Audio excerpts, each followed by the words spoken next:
toi et tout ce peuple, pour entrer dans le pays que je donne aux enfants d'Israël. Tout lieu que foulera la plante de votre pied, je vous le donne, comme je l'ai dit à Moïse. Vous aurez pour territoire, depuis le désert et le Liban, jusqu'au grand fleuve, le fleuve de l'Euphrate. Tout le pays des Hétiens et jusqu'à la grande mer vers le soleil couchant. C'est la mer Méditerranée. Amen. Amen. La mer Méditerranée. Nul ne tiendra devant toi tant que tu vivras. Je serai avec toi comme j'ai été avec Moïse. Je ne te délaisserai point. Je ne t'abandonnerai point. Fortifie-toi et prends courage, car c'est toi qui mettras ce peuple en possession du pays que j'ai juré à leur père de leur donner. Fortifie-toi seulement et aie bon courage, en agissant fidèlement selon toute la loi que Moïse, mon serviteur, t'a prescrite. Ne t'en détourne ni à droite, ni à gauche, afin de réussir dans tout ce que tu entreprendras. Que ce livre de la loi ne s'éloigne point de ta bouche. Médite-le jour et nuit, pour agir fidèlement selon tout ce qui est écrit.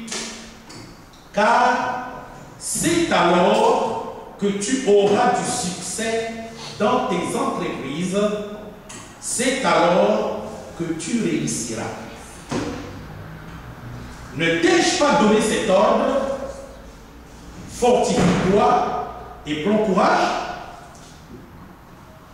Ne t'effraie point et ne t'épouvante point, car l'Éternel, ton Dieu, est avec toi dans tout ce que tu entreprendras. Ce sera la première partie que nous allons étudier aujourd'hui. Et prochainement, nous pourrons étudier comment Josué va réagir par rapport à ce que Yahweh vient de lui dire. Vous remarquerez dans le verset 10 comment il va réagir. Il est écrit: Josué donna cet ordre aux officiers du peuple. Donc dès qu'il a entendu ce que l'Éternel lui a dit, et lui pour commencer, il donne les ordres au chef militaire. Parce qu'il était question de prendre en possession le territoire, et la possession, la prise du territoire doit être militaire. Et donc les personnes les plus aptes à appliquer ce que l'Éternel vient de lui dire, c'est d'abord les militaires. Et tout ça, ça fait partie de l'intelligence. Spirituellement, ça nous montre que nous devons connaître chaque chose que nous allons réaliser devant le Seigneur. C'est pourquoi, quand j'enseigne la parole de Dieu, je dis, c'est bien de prier, mais il faut savoir qu'est-ce que vous dites à Dieu. Parce qu'avec le Seigneur, tout doit être ordonné. Ici, là, il vient d'entendre la voix de l'Éternel et il ne consulte même pas les anciens d'Israël.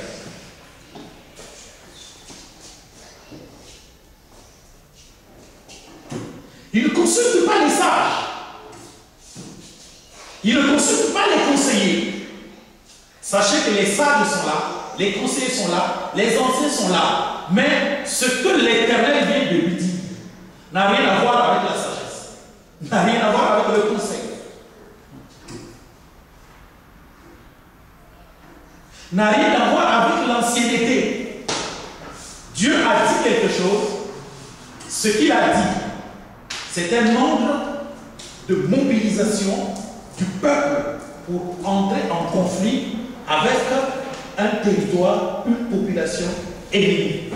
Donc, après avoir entendu et compris Dieu, il appelle directement les personnes les plus proches de lui, les mieux concernées dans la mise en application de la révélation du Seigneur.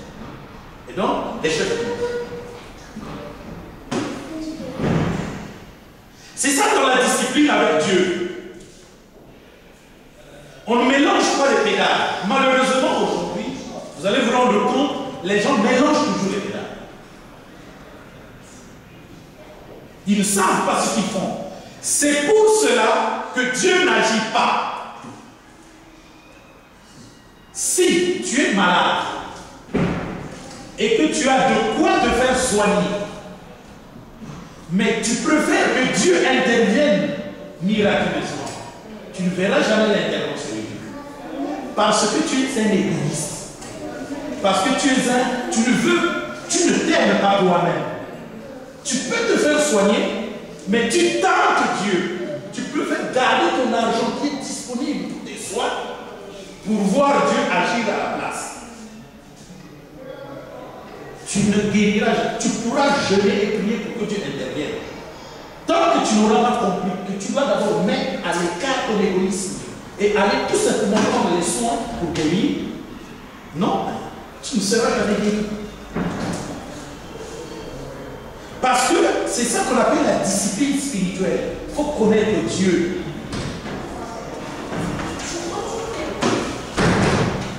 Il faut connaître Dieu. C'est ça qu'on appelle la relation avec Dieu. Bien-aimés, soyez très intelligents avec Dieu. Et ce qu'on vous demande, ce n'est tout simplement que de l'intelligence. Parce que c'est Dieu qui doit agir dans votre vie. Et si vous savez que Dieu va agir dans votre vie, vous, c'est tout simplement de l'intelligence. Et cette intelligence, c'est quoi? C'est simplement savoir ce que Dieu vous a dit. Parce que ici, si après que le Seigneur lui ait parlé, il est allé voir les anciens, il est allé voir les conseillers, il est allé voir les sages, cela reviendrait à dire qu'il n'a pas compris ce que Dieu lui a ordonné. Et donc, il avait intérêt d'aller dire ce que Dieu lui a ordonné aux autres pour que les autres réfléchissent à sa place et lui disent ce qu'il faut faire. Alléluia. Amen. Alors, ces choses que je suis en train de vous dire, mes frères, c'est tout un tas de vérités qu'on appelle les principes spirituels, les lois spirituelles. On ne peut pas les résumer. Comme pour dire, vous écoutez, prophète, résume-nous toutes les lois spirituelles qu'il y a dans le livre là, comme ça on va tout simplement lire. Non, vous devez participer avec moi à la compréhension de Dieu.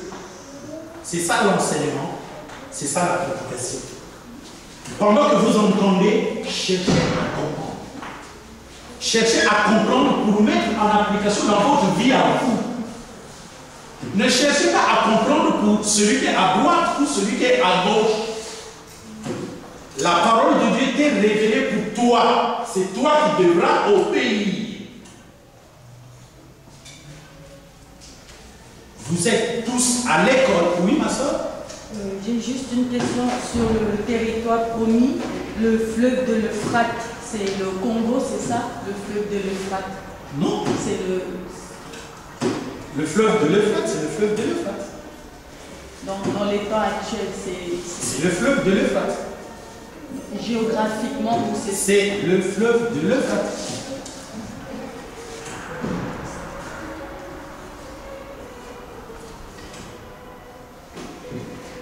C'est tout simplement parce que tu as mal posé ta question. Je veux par là dire le fleuve de l'Euphrate, où se situe géographiquement, c'est quel fleuve? Eh oui, c'est le fleuve de l'Euphrate. Tout simplement parce que le fleuve de l'Euphrate existe en Irak.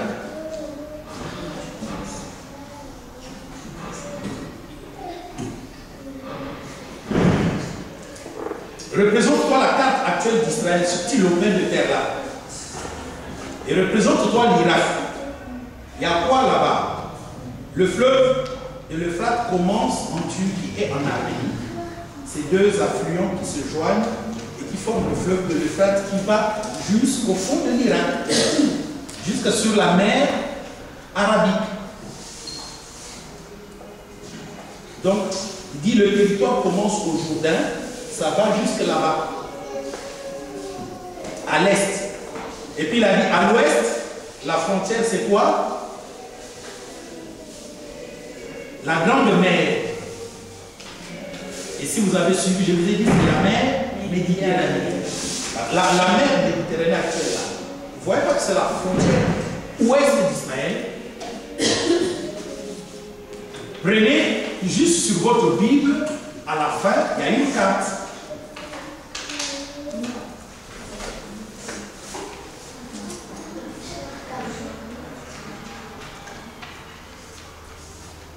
Voilà.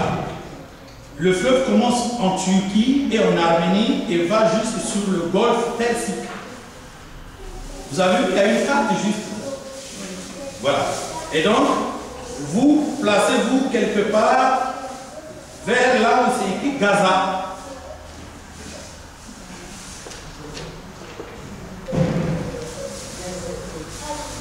Donc vous allez vers l'est. C'est tout ça, le territoire que le Seigneur vient de leur promettre.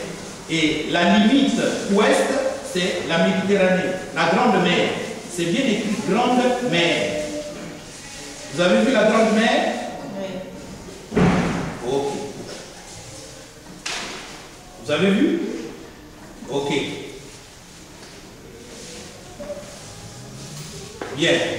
Maintenant, ce territoire leur est promis à partir du moment où ils étaient au bord du Jourdain. Voilà. Ce n'est pas la même promesse que celle que le Seigneur a donnée à Abraham. Le territoire vient de se rétrécir. Parce que le territoire que le Seigneur a promis à Abraham commençait du côté du Nil. Mais ici, le Seigneur les a sortis de l'Égypte, les a amenés dans le désert arabique et leur donne un territoire. Donc, ils ne repartent plus en Égypte, d'où commence la frontière ouest de ce que le Seigneur a promis à Abraham. Parce que ça sera le grand-fils d'Abraham qui viendra le récupérer, c'est-à-dire le fils de David, Jésus-Christ en son retour. Mais ici, il est fait mention du territoire qu'il promet à Josué. Vous comprenez? Ok, c'est bon. Donc l'Euphrate existe jusqu'aujourd'hui. Et cette Euphrate-là, vous allez la retrouver aussi dans la Genèse chapitre 2. Il n'y a pas seulement que l'Euphrate qui existe jusqu'aujourd'hui, heureusement, il y a aussi le Tigre. Et le Tigre, vous regardez sur la même carte, il est là. Et ça figure aussi dans la Genèse chapitre 2. Parce que le Tigre est aussi appelé Idékéel. Idékéel. D'accord? Ok. Donc ici on parle des deux fleuves limitrophes du jardin d'Éden du côté de l'Orient. Quant au fleuve Nil et au fleuve Congo, qui sont Guillon et Pichon, ça c'est les limites occidentales du jardin d'Éden. Les limites de l'ouest du jardin d'Éden. Le Tigre et l'Euphrate, ce sont les limites est, orientales du jardin d'Éden. Mais ici, nous ne parlons pas du jardin d'Éden, ici nous parlons d'Israël promis à Josué. Et Israël promis à Josué est différent d'Israël promis à Abraham. Amen. Okay.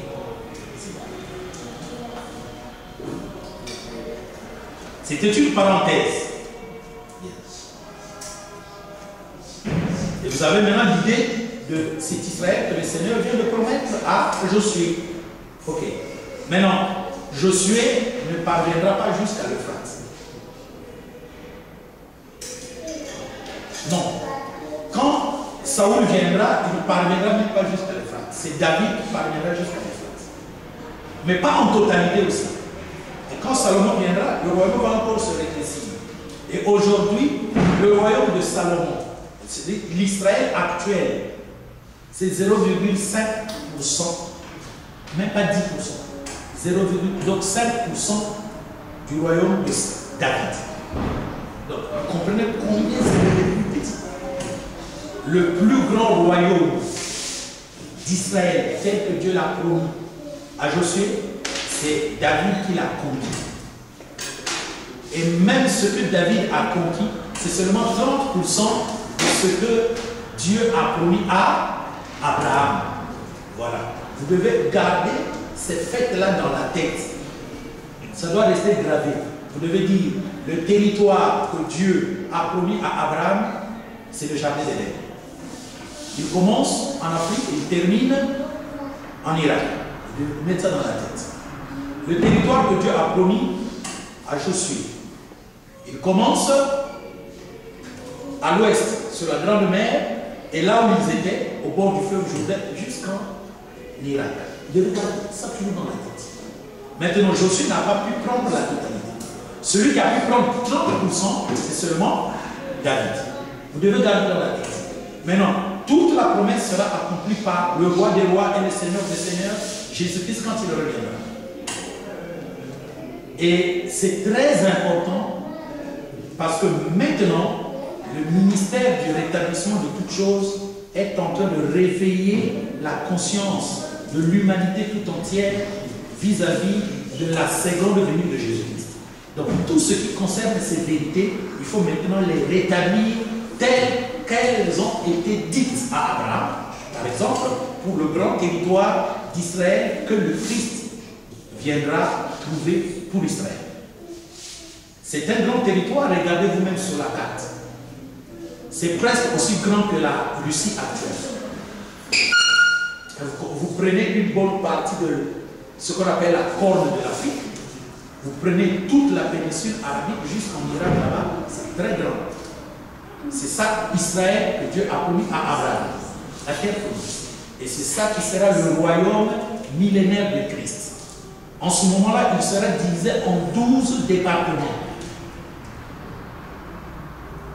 Chaque département aura pour nom le nom de l'un des fils de Jacob. Le nom de l'un des fils d'Israël. Israël avait combien de fils? 12. Voilà. Et chaque département sera dirigé par un roi. Et le roi sera l'un des apôtres de Jésus. Jésus avait combien d'apôtres? Voilà. Pourquoi ils reviendront régner? Parce qu'ils ont la promesse de régner avec le Christ en tant que roi et juge de chaque tribu d'Israël, tel que Jésus l'a promis aux apôtres. Ok, c'est bien. C'est aussi, ça fait aussi partie de la conquête. Mais là, on appelle ça la grande conquête. Et ici, on est en train de vous enseigner la conquête comme principe spirituel. Comment est-ce que vous, spirituellement, vous devez marcher? Comment est-ce que vous, spirituellement, vous devez conquérir une promesse? Je prends un exemple, la promesse de Marc 16, 15 à 20. C'est la plus grande promesse. Allez par tout le monde entier, prêchez la bonne nouvelle à toute la création. Celui qui croira et qui sera baptisé sera sauvé. Voici les miracles qui suivront ceux qui auront cru. En mon nom, ils chasseront les démons. Ça, c'est des trucs que vous devez mettre dans vos têtes. En mon nom, ils chasseront les démons. Ils saisiront les serpents. Ils parleront de langues nouvelles. S'ils boivent du poison, cela ne leur fera plus de mal. Ils imposeront les mains sur les malades et les malades seront guéris. Ça, c'est la doctrine des dons spirituels telle que présentée par Jésus. Parce que l'Église n'était pas encore formée. Il a déjà résumé ce qu'il va faire par le Saint-Esprit dans l'Église. Ce sont les grandes promesses. Vous devez les retenir là dans la tête.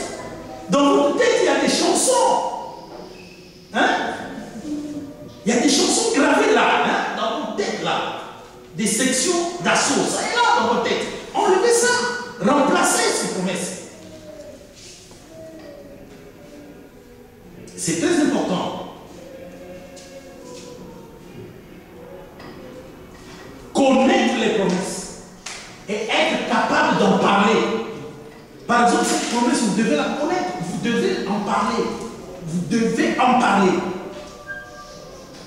Allez par tout le monde et prêchez la bonne nouvelle à toute la création. Celui qui croira et qui sera baptisé sera sauvé.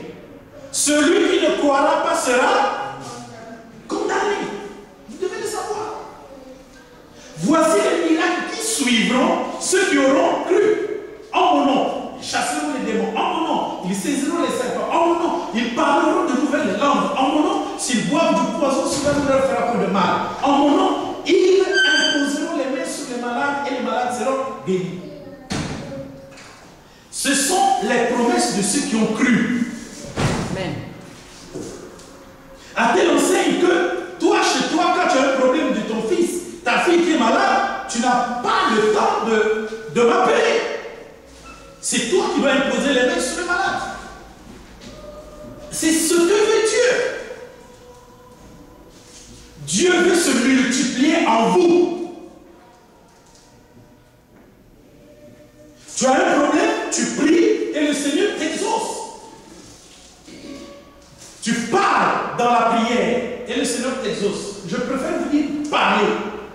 Parce que prier, j'ai déjà entendu de ces prières monotones. Une prière que Dieu ne peut pas exaucer. Dieu est un homme. Ça, je le répète toujours.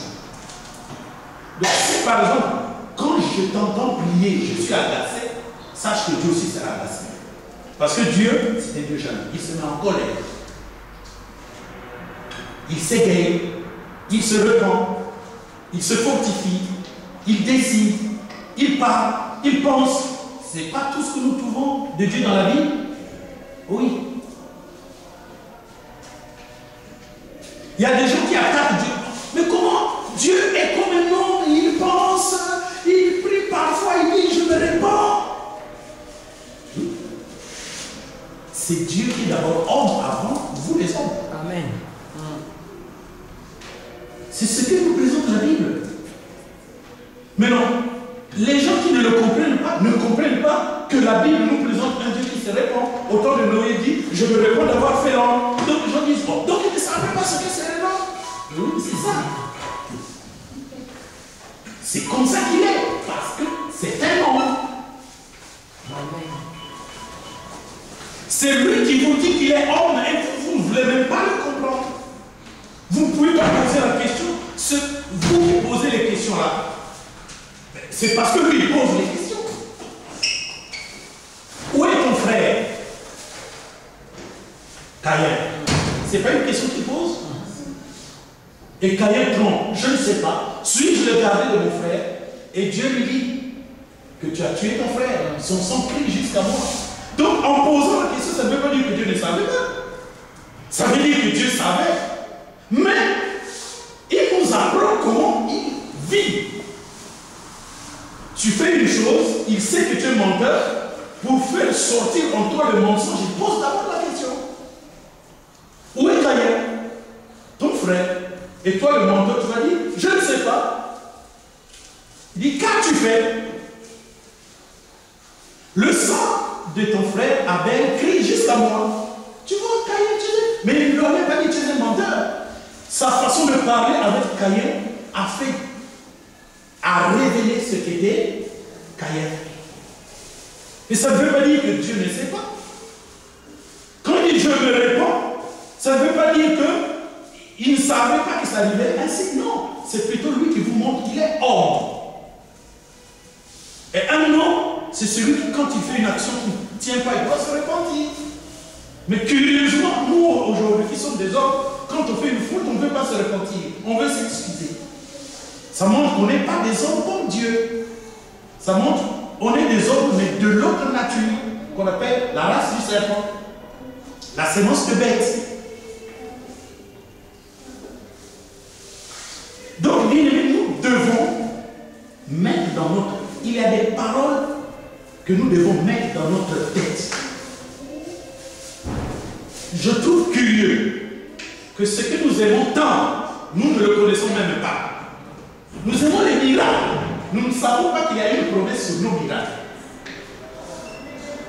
Nous aimons être guéris par Dieu. Mais nous ne connaissons même pas le verset qui parle de cette guérison. Nous avons été secourus par Dieu, mais nous ne connaissons même pas le texte qui parle de cela. Or, si vous l'avez bien compris, dans la première leçon que nous sommes en train d'étudier, il est écrit que ce livre de la loi ne s'éloigne point de ta bouche.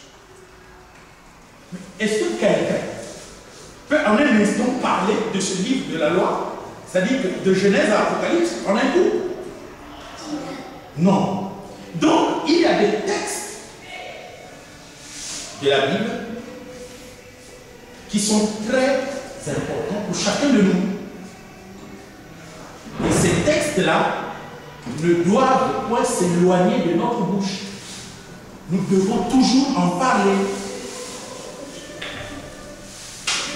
Nous devons être capables de parler le langage de Dieu. Parce que vous devez savoir que nous avons un langage humain. Et ce langage-là contrarie Dieu.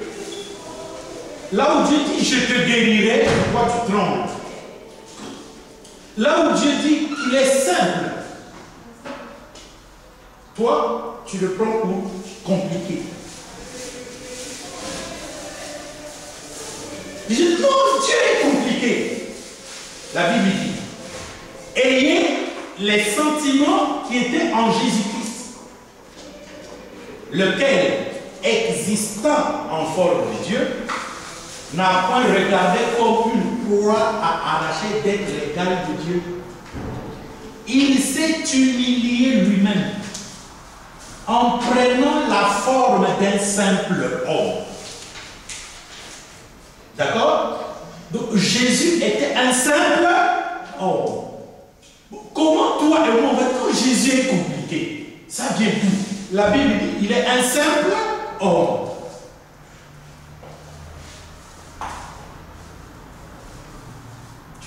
Nous prenons des langages qui ne sont pas spirituels.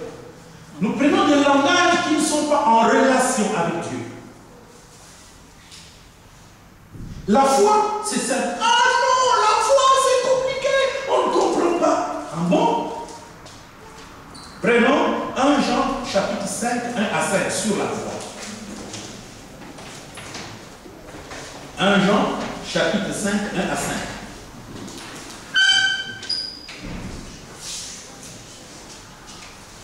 Sur la foi.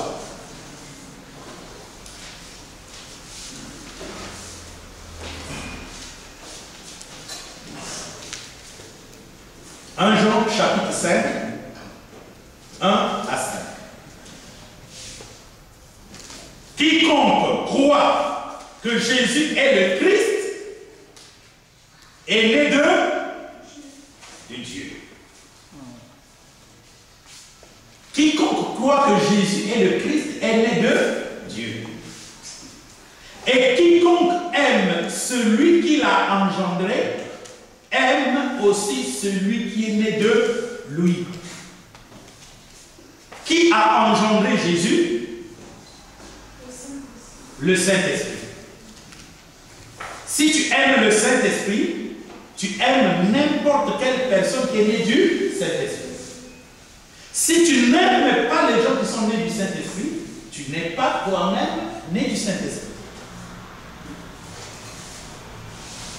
Faites attention, on parle d'aimer ceux qui sont nés du Saint-Esprit.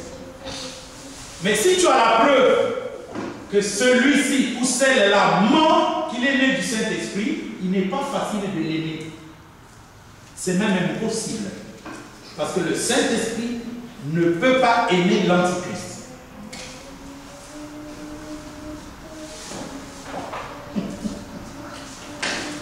Continuons. Nous connaissons que nous aimons les enfants de Dieu lorsque nous aimons Dieu.